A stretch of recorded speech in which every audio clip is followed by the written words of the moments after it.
The following podcast is sponsored by Structure Tech. You know, the American dream at one time was always home ownership, right? We as home inspectors are part of that. And so that voice can't be silenced because we want to help educate those making the biggest decision of their lives and provide a service that is as applicable, if not more, than when ASHI started in 1976. Welcome, everybody. You're listening to Structure Talk, a Structure Tech presentation. My name is Bill Ulrich. Alongside today, Ruben Saltzman. We are missing one leg of our three-legged stool. Tessa is not able to be with us today. Many sad wishes for that. Nevertheless, she's got some business that came up today and she wasn't able to join in. But filling in that leg is going to be James Thomas, the Executive Director of ASHI, the American Society of Home Inspectors, has been gracious enough to join us today to talk about professional education and tell all our listeners, because Ruben and I know all about ASHI, but what is ASHI and what do you do as an executive director at ASHI? First of all, I just want to say thank you to both of you for having me on the podcast. It's an honor. I've been listening to you guys since you started. So to actually be a guest on the podcast itself is amazing. I am sad that I'm not going to have Tessa on this, as, you know, obviously Tessa is the strongest of the three-legged stool as we're sitting here. We all agree to that. So we're going to say that, to try to say that I'm going to, by any means, be able to fill in that gap that's left by Tessa is disservice to anybody who's listening to this podcast right now or who has been a fan of the podcast. So with those kind of expectations, I'm going to lower them very quickly. I'm no Tessa. I'm not going to be able to get into the building sciences. I am a gentleman who works for the American Society of Home Inspectors, as Bill so graciously said. And the American Society of Home Inspectors was founded in 1976. So we're coming up on our 45th year of operation. And really, the American Society of Home Inspectors was built out by people who love to serve others. Home inspection was coming into its own at a time where there were a lot of engineers and people who would go and look at a house and they said, hey, we need to make this into a profession. We need to set some standards. We need to give each other education. We need to network and understand this new world that's coming. You know, people have been buying and selling houses for generations even prior to that, but home inspection came from that. Prior to the professional home inspector that we see today, or that started, about a generation or two ago, people had someone who would come and just look at the house and probably knock on a door and kick a panel and say, hey, this looks like a good buy. It's a good investment. But the American Society of Home Inspectors was brought together to allow professionals to kind of define what should be the expectations. You know, with all home inspectors, you're doing a service to the consumer. When I first started at the American Society of Home Inspectors, it's surprising to me how many people go into taking the biggest investment of their lives without understanding the true nature of what they are signing up for. People run a used car, which will be, for most parts, is not usually a six-figure investment, through more hoops and hurdles than some consumers will do with the house. Yeah. And the reason that attracted me to the American Society of Home Inspectors was that when my wife and myself were buying our first house, which is the house we're still in, the home inspector was incredible. He was an educator. He kind of took me through and explained to me the different systems of the house. He helped me to understand what I was actually investing in. I loved it because it was its own standalone expert who's not tied like everyone else in the real estate transaction to the outcome of this either sale or the sale not happening. So the American Society of Home Inspectors has been formed to, one, create that education opportunity for inspectors to define a profession, to also help educate consumers on what they're actually going to invest in and give them an understanding of that and set the proper expectations both for consumers and inspectors. The one thing that ASHI has always done is, it's the American Society of Home Inspectors. We fondly refer to it as ASHI. ASHI has set the standard. The first home inspection standard that we see never written was ASHI. And you will see traces of that either in full form adopted by states that have licensing or, of parts and adjustments of it. And as always, the American Society of Home Inspectors, even now, as we're reached out to by licensing boards, we say, yeah, please use our standard. If you can credit us for it, great. But by no means is that we're not going to make that a barrier to entry to using our standard because it's been tried or true. Just take it. We'd rather have what we believe to be the surest standard out there. Go ahead and take it in full form and use it. And we have no issues with that at all. Question we ask ourselves is, how much could a bad home inspection cost you? I think that's a fantastic question. And if you talk to any home inspector who's been around for a while, you'll find out real fast the answers to that. I think that, there's also a part of when you're buying a home, right? You're kind of caught in an emotional tidal wave. We don't say we're going to go buy a house, right? We use that term home. It ties to your heart, right? It's almost like Yes. I think somebody once said that you can build a house, but only a family can make it a home. You have these little cute little sayings, right? But the truth of it is that people don't go looking for a house, they go looking for a home. And so there's so much tied into that, right? The average home buyer is looking if they have a family, what school district am I in? What are property taxes? All these other factors. Whereas the home inspector comes in and says, all right, let's actually talk about this house. Right. Let's talk about this house. Let's talk about this HVAC unit. Let's talk about the roof. Now, let me tell you a little bit about the attic. Let me tell you about the plumbing. Let me tell you about the electrical systems and components of this. It's a completely different approach. And it was for myself in the home buying process. It was eye-opening because all of a sudden my emotions, which, I typically try to pride myself on being a rational, logical person. But after seeing probably close, my wife will listen to this probably at some point, but not throw her under the bus. After going through 250 houses, I'm an exhausted man. I mean, Are you kidding me? That's probably an exaggeration. She'll kill me for saying that, but it was quite a bit. I don't remember exactly, but I want to say it was a number of houses. We were in Houston at that time. We were moving up to Chicagoland area, and Texas houses and Midwest houses, two completely different worlds when Yes. you're talking about what you're actually paying for, where, depending on what neighborhood you're going into, older houses, she's just like, so it's not standard here. Everybody has granite and stainless steel. And I'm like, no, that's not the way the world works. In the Midwest, depending on, where you're going and how new the construction is and things like that. So we had purchased a home that was probably about 15 or 20 years old at the time before we bought it. We've been here for about 15 years now, actually 16 years. But at that time, so we went through a number of houses. We went with the realtor and we went to each of the houses. It's an exhausting experience. So when we finally were able to put the bid in, and this was also, of course, during, when real estate values were going through the roof. So I bought at the bubble. But what's interesting about it is that there's such intense competition. You're feeling that, right? Like, Yes. okay, we got to get this in. And is a home inspection necessary? Absolutely, it's necessary. But that emotional drive. So it was wonderful to have someone who came in, not emotionally driven in this at all, and say, hey, here's exactly what I'm going to look at. I'm going to tell you what this is going to be. And, I'm going to give you some suggestions on what you're purchasing. I'm not going to tell you to buy or not buy this house. That's absolutely up to you. I just want you to have a full understanding of what you're stepping into when you say, hey, I want to complete the purchase on this house, and you know what this is going to hold for you, maybe for the next 3 to 5 years from terms of maintenance and repairs and such.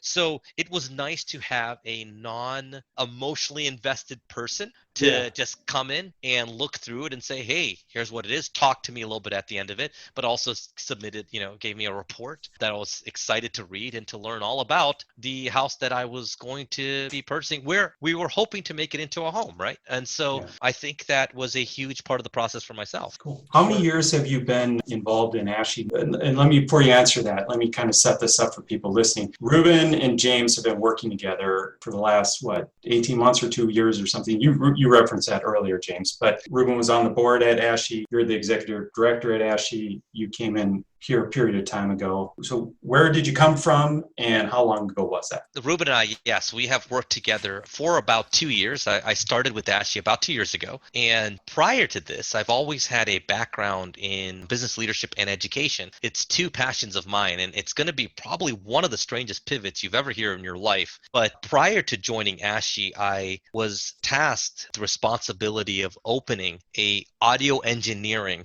campus that would do associate degrees in audio engineering and music business. It was an incredible, wonderful experience for me. I was able to bring on a team and a staff and went from basically just a build out to a full campus with all of the latest audio equipment that you could hope for, but at the same time give practical opportunities for students to learn. So we also had a placement program, we had an admissions team, we had financial services. It was an incredible opportunity. It's one of the few times in my life that I can say that I had a team of Grammy nominees and winners report to me. So it was pretty fascinating. It was incredible. And I got the opportunity to learn a little bit about the American Society of Home Inspectors. And I jumped at it because I got to meet with certain members of the board. And I don't know if Ruben remembers, but I also got to meet with the full board on the Saturday. I remember. Yeah, on the Saturday of their full day. And the reason what attracted me to American Society of Home Inspectors is that for myself, education is key. And, those who are in the top of the field in in my previous career were those who challenged themselves, reinvented themselves, learned how to stay relevant quickly. The chair of my music business department was a gentleman named Martin Atkins, who was a Grammy-winning drummer for Nine Inch Nails. It was interesting talking to him, because in high school they were one of my bands that I appreciated. So it was interesting talking to him and seeing how he stayed relevant, right, in the industry.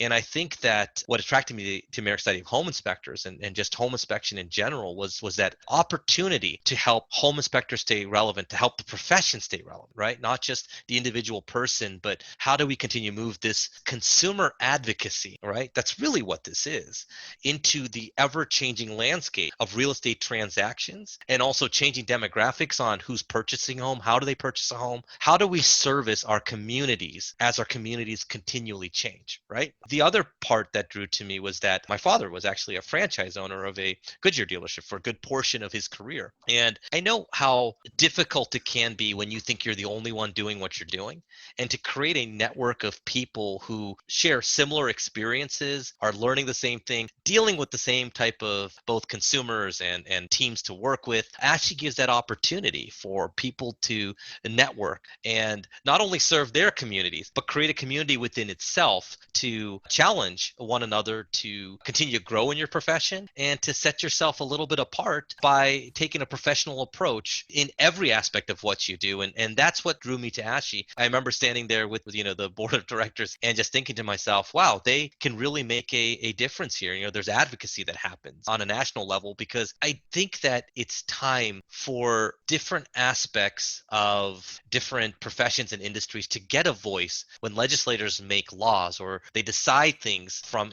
let's say from a federal standpoint. They need to hear the stories and understand how it's going to impact the day-to-day lives of small business owners. I mean, small business owners are the very fabrics of our community. We can say what we want, but the United States, one of the engines, not just for economy, but for community development, have been small business owners. You look to see who partners with the local schools. Who are the people who actually give back into the community? It's a small business owner. And somebody has to stand up and represent them. And so we've got that cross-section, right? We've got that cross-section of this wonderful profession which advocates for consumers, and that voice cannot be silenced, because you can't take that away. The American dream at one time was always home ownership, right? We as home inspectors are part of that. And so that voice can't be silenced, because we want to help educate those making the biggest decision of their lives. And then also we want to ensure that laws that go in place protect the profession, but are also advantageous to those who are trying to help their communities in the best way they can and provide a service that is as applicable, if not more, than when ASHI started in 1976. Totally agree, James. And, that's always been a big attraction of mine to ASHI. ASHI isn't the only organization that home inspectors can join and say, I'm certified through this or that.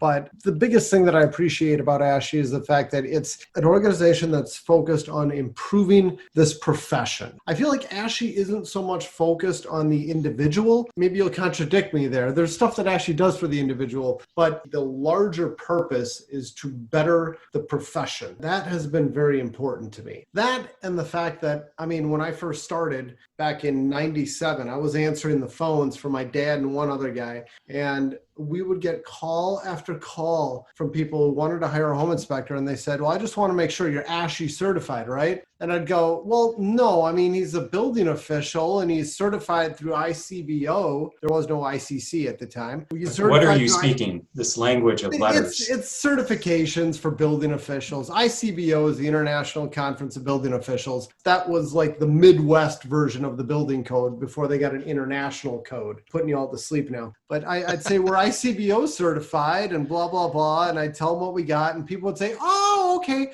that's nice. But I'm looking for an ASHI certified home inspector. Thank you very much. And then they'd call the next person. And that would happen so many times. And I was just like, Dad, let's do this. You got to get certified through ASHI. He's like, I'm not doing that. I already got this. And as soon as I got to be certified and I was a home inspector, that's the first thing I did was join an ASHI, because it's the one place where people seem to know about and they ask for. And then I convinced my dad to do it like a month after I did it. And now everybody in our company gets certified through ASHI. So I appreciate what ASHI does for this profession, without a doubt. But I bring that up. I gotta give you a chance to defend that.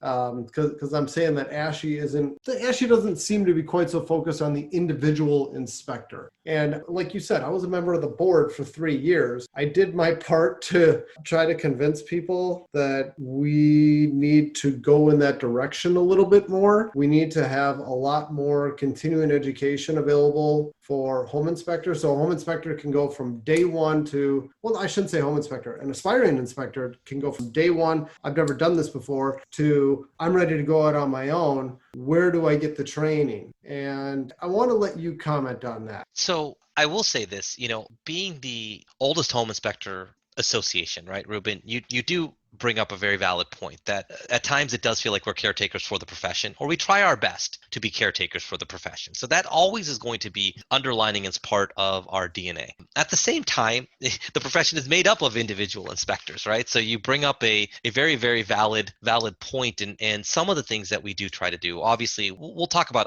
I'll make education kind of the third one, but some of the things that we try to do is figure out how we can best support them in what stage they are currently in. So one, helping them identify where are you in your career, and then kind of figuring out what can we do to help with. So a couple of the initiatives that are there with ASHI are, we have the ASHI Advantage program, which is an insurance program we put together to help anyone from new inspectors, which has built-in discounts, to those who've been there for a while, trying to offer a rate for an insurance that isn't out there on the marketplace. It's only available to ASHI members through a partnership with Inspector Pro. We kind of put that there because that affects their day-to-day business, right? Like that's real money. The money that you put out for insurance, depending how large or how small you are, you still have to put that out there. And so that's a day-to-day kind of savings. We do have the Find an Inspector tool on our website, which helps draw consumers to prospective ASHI members that are in their area. And the reason why I should say prospective inspectors that they can use, because we can only lead them to, hey, here are a couple people you can call. It's really on the inspectors themselves to kind of close that sale. I think you two would agree with me on that. For sure. You can get leads. It's really dependent on how you want to take the time to nurture that, to talk to people, to educate people, and to make sure that you book that business. So we have that opportunity also. We also have, from an education standpoint, Ruben brings up a really good point. We have the ASHI Online Learning Center, which is a online platform which allows, depending on which state you are, you have to be licensed in certain states. And so in order to continue to uphold your licensing, you need continuing education credits. And so a number of the courses on the ASHI Online Learning Center are licensed by states to be allowed to be used for continuing education credits. We also have the ASHI CEs, which you have to earn in order to stay in good standing with ASHI. And then we also have pre-licensing classes, which occur through our pre-licensing school, the ASHI School, which has gone through a complete revamp. We've built out our own curriculum. It was in partnership with Casey and Associates, but it's wholly owned by the ASHI School. This fiscal year, as everyone's well aware, COVID-19 has really done a number on in-person type of classes, not just for ASHI, but I think across the spectrum of no matter what kind of education you're trying to get into right now, it's a different time. It's a unique approach. But we've just finished completing that curriculum. We've actually had online training for our instructors who are also inspectors. We also have webinars to help them understand what they need to do within the classroom itself. And so we will be launching that in the next few weeks as classes start to take effect. Our pre-licensing courses are anywhere from, you can have a 93-hour to 120-hour. We are also in the midst of creating a online live stream class. I think you can look at COVID-19 as a opportunity. I mean, it's obviously been devastating for different places, but I think we at ASHI have tried to look at it in a positive light as what is this opportunity it's giving us to maybe accelerate some initiatives we had in the pipeline. One of the things that we did, and Ruben was instrumental, and we did a series of webinars during the downtime of COVID-19. I want to say we had something like 63 live webinars as part of ASHI, free to all members and people able to come in, everything from technical to business topics, some renowned speakers and some really engaging webinars. I think our final count was something like across the court, we had about 5,500 people partake in these webinars in that time, which is not that's nothing to shrug at. And so we decided with the pre-licensing education, hey, seeing the success of that and people becoming more comfortable with understanding and taking classes virtual online is we're in the process of building out a online streaming class that you can take. And how we want to build that out is, we'll have what we call different modules. And the modules could be anything from, HVAC to electrical to plumbing. But the way we're looking at it is, who are the experts in each of those modules? And if we're going to be online and you're no longer tied to a physical location, let's have the experts in those modules actually teach and teach out that way. The one thing that we look at with ASHI is we can get them some field training too, either through the chapters that might be in the areas where the students are at, or we can, we have instructors in 9 locations. So we can kind of build them to kind of help people in the field, boots on the ground kind of approach of actually getting in a house and getting some hands-on training too, because we believe strongly in both those things, right? I mean, you're going to have competency, and, your education plus your experience equals competency. One of the questions that people typically ask is, how prepared are you when you get through our 93 or 120 hour course, right? And this is going to be a very educator answer, so please bear with me. It's really going to depend on the student. And I know that sounds like a cop-out for most people, but it depends on what that person's background was, right? How intense they took the classroom training itself and the opportunity to network and learn. If they're going to be hired by a group that is a multi-inspector team, like I like to call it, with more than, 2 or 3 people, if they get into that kind of environment, that might be the best for them. So they can kind of learn and understand and go through another training regimen. But we call it like, these are the foundations, right? We're kind of laying the foundations, and where they go with it will be based on how much they want to continue investing in themselves and get that hands-on training and that field experience. The other aspect of it is, what's your background coming into this, right? We've had very successful stories of people from a myriad of backgrounds coming into home inspection. Ruben can attest to this. I think our board has some of the most diverse backgrounds of any group of people I've ever seen in one room. It's pretty remarkable to see how many diverse backgrounds have led into home inspection. What's interesting now, and Ruben can attest to this because he's probably one of those, is we're now starting to see second generation home inspectors, right? Yeah. Whereas when ASHI was founded, that wasn't a thing. There was nobody who was going into the family business, right? So the needs and the backgrounds are changing. So if someone like Ruben is coming into this, and even if they were just helping dad out by answering the phones or helping dad or mom out by being an office man, whatever it was, their experience is still a lot better than someone just coming right off the streets, jumping into a classroom. So we're starting to see that. And it's interesting because we're starting to see ASHI members, lifelong ASHI members. And it's nice to see, because you love to see families passionate and doing something together. And we're starting to see in the ASHI school, the children of longtime ASHI members who are now coming in and learning the tools of the profession. Sometimes dad or mom will come alongside with them just to check out especially when it's in Des Plaines, where we're located, Des Plaines, Illinois, to come in, just say hi to us and say, hey, he's going to start this. She wants to learn about this. And so I thought I'd come in just for the first day and hang out. We're like, hey, great, come on in. Now obviously with COVID-19, things have changed. Yeah. So it's like, please stand 6 feet away and wear your mask. But even just a few months ago, before the pandemic hit, it was wonderful. We had a couple of families that came in and did that. And we're starting to see that approach start to change, because now there is a whole group of people who have been, it's going to sound silly, but being the son of someone who was in the automotive industry all their lives, you're kind of raised in it. Yeah. You kind of hear it. You hear dad shop talk when he's talking to one of his employees or one of his coworkers on the phone, even when he's home, and you kind of, even on the drives to whatever practice. I remember, my dad had to take a call because something's going on at the store, and whether you like it or not, I know how to change tires. I know how to change it. I know how to do an oil change. I know how to work some of the machines, that used to be in the late 80s, early 90s in that world, just from being, right? Just from Osmosis. being there. Yes, osmosis. Yeah. And on Saturdays, just kind of hanging out. And, my dad was a believer in, hey, learn everything, dude. Go hang out in the back garage, see what's going on, talk to the mechanic, talk to GS, what we're called general service guys. They were the guys who had to load and unload and keep inventory. So you kind of learn everything, right? And so, Sure. So then when I'm standing in the front and I'm working on what we call the point of sale system, I know everything that went into what this person is asking for, right? So you're starting to see that. And, and obviously a student like that coming to the ASHI school, one is they had a network helping them reach that, to get to school, to get through the education. They also have a network that they can run stuff against, not just the instructors who are fantastic. They're people who are, what we call the ASHI certified inspectors, or all of our instructors are ASHI certified inspectors. They've earned that designation through meeting certain criteria, but they also have a network back home. So when they go home, they can talk through that. They can talk through some of the stuff that had been difficult, because you're going to learn while you're there, but you're also going to learn as you process it later. And then having somebody else just to kind of throw ideas against or ask difficult questions to is fantastic. So those students are absolutely going to be more successful, and they'll probably be ready to go much quicker than someone who's just jumping in for the first time. And also the truth is, with any educational opportunity,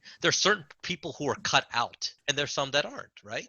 And we love to say that everyone can do everything, but it's not true. The three of us know that everyone cannot do everything. Otherwise, there wouldn't be such a diversity of talent and skills. It's not necessarily a bad thing, it's a passion plus a competency that leads to you being really powerful in your career, right? It's not one or the other. So, and if it isn't the right fit, I think if you're in the right network, that can help you figure that out sooner. And maybe there's something tangential that you can work in or an industry that's tangential to this that allows you to take some of the expertise that you learned and do it somewhere else. The other thing that we found is we also have a transition from military program in the ASHI School. So it allows people to use the GI funds towards the schooling that they do at the, in the ASHI School. The military tend to do very well as they transition out into the home inspection, but it also depends on where they land, what business they enter into, and if there's others to support them in that. But we've seen a lot of success with those cases also. Are you guys working with other industries? One of the things we'd love to see in our company would be a lot more women involved in this industry. And frankly, right now, people of color, we'd like to educate everybody in society that there's a wonderful opportunity to make a really good living in the home inspection industry. So is there anything ASHI's doing at a national level to try to push out a pipeline that, I think you understand what I'm asking? Yeah, absolutely. That's a fantastic question. I think it couldn't be more apt or appropriate in today's climate, for sure, right? There is a level of, let's try to incorporate more people into the profession itself, because that diversity of perspective will make us stronger, right? There's also some communities who home inspectors aren't serving to the same level that we serve, because there is no representation. So there's nobody speaking in the way that they would understand the impact that a home inspection will have on the whole real estate transaction. So ASHI has brought onto the team, we have Rose Buck, who is helping me oversee a lot of our social media right now. Rose is a great ambassador for home inspection in general. She has volunteered with a number of organizations to just try to help women to understand. She's reached out at the high school level. She's done some summer camp things. And Rose, if I'm misquoting you on this, please correct me. You can always send a happy email to Ruben.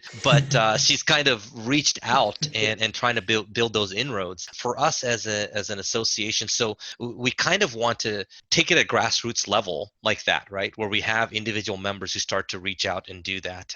But, considering the demographics of home inspection as a whole, ASHI has done a pretty decent job with diversity, one within the team itself, the staff, right, that service our home inspector, but also within the makeup of our membership. And the reason why I say that is because, yes, it's a predominantly male, probably Caucasian focused profession. I think I could say that, but the truth is but for who we are and considering that that's the makeup of the profession, the diversity within our membership has been incredible. And I'll say this too, the understanding of our membership to say this is something we need to devote time and energy and resources towards is encouraging, because it's not that way in other professions and in other associations where there are, I'm talking outside of home inspection, I'm talking about other associations that are long established, similar to home inspection associations, where, people are very happy with the status quo. It's not that they are necessarily actively against any kind of change, but it's more like, okay, we'll just keep status quo. To see people invested and try to push forward to make an active shift, for us from a demographic shift, it's that reaching out to younger inspectors, because by nature, younger inspectors are more diverse. We're finding that out because they now are entering in through different outlets. And so there is a initiative that we are trying to do to bring diversity to ASHI. But reality of it is our chapters and our grassroots reach is going to be much more powerful than, an initiative coming from a nameless, faceless national organization, right? Sure. So speaking of shifts in markets and shifts in business, if I ask you to look into the future 5 to 7 years, what does the home inspection industry look like from your perspective? That is a wonderful loaded question, so I appreciate you for asking that. However, I think that when we talk about the home inspection profession, right? Right now, we are really, really tied to the real estate transaction, correct? I mean, the truth is you can use a home inspector at any time in the life of your home, which could be at any time. But the reality of it, it's really tied to the real estate transaction. I think, as I may have mentioned prior, that in our current climate with the global pandemic, I think for us to believe that any profession or industry will come out, I'm going to use the term unscathed, but I don't necessarily mean that in a negative way. I think that if we look at thinking that everything's going to, I can't stand the term new normal, so let's just put that aside. But if we think that we're going to return to everything as it was, I think we are going to be sadly mistaken, because there are going to be a lot of shifts in the real estate transaction itself. Because I'll tell you this, all of a sudden it was very unsafe for people to be able to have someone in their home or to do this or do that. But real estate transactions were still happening, right? Yes. And because they had to happen, we started to see things start to adjust and change as never before, because it still has to happen. So Right. it wasn't like this theoretical, well, what would happen if we did this? What would we need to do? I mean, I think one of the first, ASHI set its own protocols and we did some videos and things, but I want to say that you all at Structured Tech were the first. I think Ruben released a video alongside, here are the new protocols and here's what we need to do. That was a spur of the moment, innovative approach that had to happen. We were forced into it, right? So in the next 3 to 5 to 7 years, there are going to be some more forced events that we're going to have to adapt for. I mean, to think that the real estate transaction market with major players entering the space, both know this, whether it's an Amazon, a Redfin, a Zillow, it's going to change the approach in the real estate transaction market, right? Right. And to think that other tangential industries or partner industries, if you want to put it that way, they're going to have some major shifts. They're going to have some major shifts. And I think that COVID-19 absolutely accelerated that. And for us to think that we are going to come out of that unscathed is a little bit naive. But I will say this, that there is, in the real estate transaction, the home inspection itself is a standalone that can't be as disrupted, right? Because you need boots on the ground. You need somebody in there to look at it. And I know that there were some, believe me, there were some virtual inspections and things that had to happen, but there still needs to be a level of knowledge and expertise applied to being seen, right? Yeah, So kind of a forensics eye. you have to have a forensic side to it, right? Absolutely. So I think that in 5 to 7 years, there are going to be major shifts to the real estate transaction in general. So you're going to see some tangential industries start to feel that, because major players come in and they disrupt.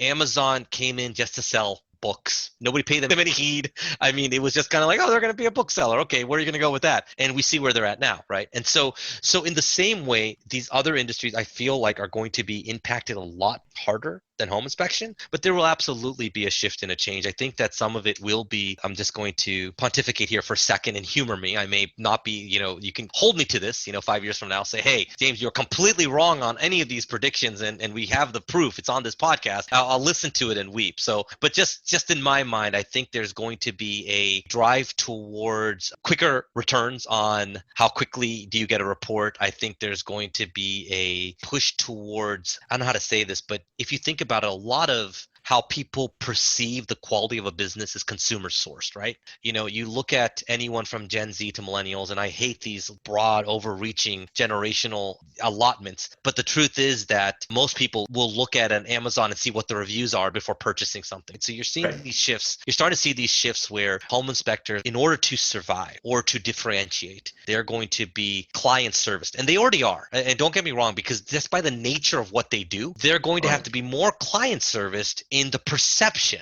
It's not in the actual work, right? Because you ask any home inspector who's worth his salt, he'll tell you right now, I am not short-tailing my consumers. And they take a lot of time and effort, but I think it's going to be how they message it, right? How do you communicate what you've just, right, to someone who's probably going to be a first home buyer? A lot less people who are more hands-on. But the truth is they're going to look for the home inspector to be a true educator and say, hey, I'm just going to give you some friendly advice here. It's not in the standard practice, but here's what a maintenance schedule should look like for you. So these additional things to kind of create value, it's already started happening with, radon test and all these other things that came in over the years. But I think there's going to be a soft skills, what we call soft skills, there's going to have to be a stronger focus on that because the opportunities may be fewer and far between, and there's no longer certain referral sources you're looking to. You're just going up against nameless, faceless void of sellers and buyers, but you get to still make that personal interaction. And so you have to make it worth the person's while. And so I think it's educating before the inspection itself, during the inspection, and after the inspection, outside of the scope of a typical home inspection, but rather, okay, you're investing in your first home. Here's the other things you need to know. Here's some lasting advice. And I think that home inspection will start to shift, if they can do that, to not just being a real estate transactional occurrence, but rather that's my trusted expert on all things. So Yes. I'm going to reach back out to Structure Tech because I'm kind of not sure if I need a new roof or whatever. And they told me that, at some point I'll need it. I know they have an unbiased view versus somebody coming and looking to try to sell me something. They'll come with an unbiased view. And the more we start to push that, the unbiased expert, you will continue longevity. And so it won't be a one and done as we're seeing now, but a continual, maybe through the lifetime of that person's house, that entity continues to have that connection with the homeowner. I always make the reference that we as home inspectors are most like internal medicine doctors in the sense that we are the starting point, the gateway to other relationships. We kind of do the triaging and then tell you how to communicate with that next level person. If it's the orthopedist, if it's the rheumatologist, if it's the cardiologist, you can have a better conversation because you had your experience with us. But ultimately, they'll come back to us again for the next direction to go to when they need us. So you become a relationship with an address as much as you do a relationship with a client. And who best to talk to than the person who knows that house the best? And so maybe there's a long-term relationship with an address. Wonderful analogy, and I 100% agree with you on that. That's a great way of putting it. You have a strong relationship with that address. And the truth is, because it is interesting even for myself as a homeowner. I know my house, but I don't know my house. You know what I'm saying? Right. So a home inspector will come in and be like, oh, that's normal, that little creaky here. I'm just throwing my hands up in the air and kind of doing that I don't know sign when I hear something creak or whatever. So I completely agree with you on that. That's a wonderful analogy. Thank you. Well, we should probably wrap this up. This has been a great conversation, but if my attention span is average, we better put the wraps on this. James, thank you so much for spending some time with us.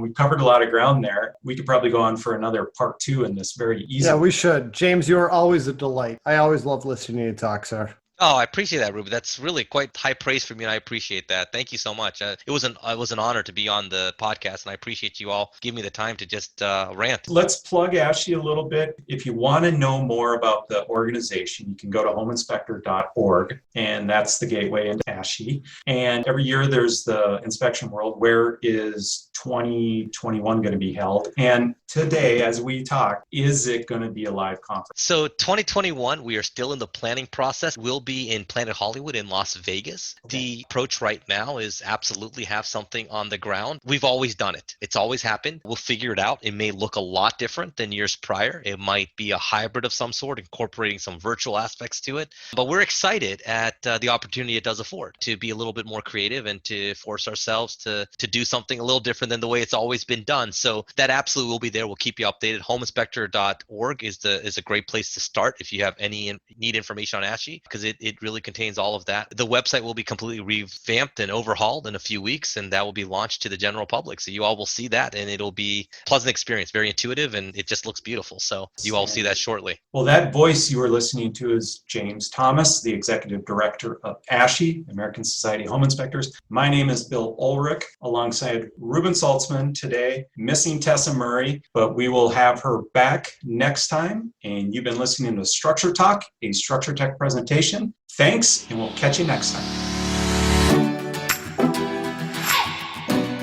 For more information on how we can provide you with the right information about your home before you buy or sell, contact us at structuretech.com.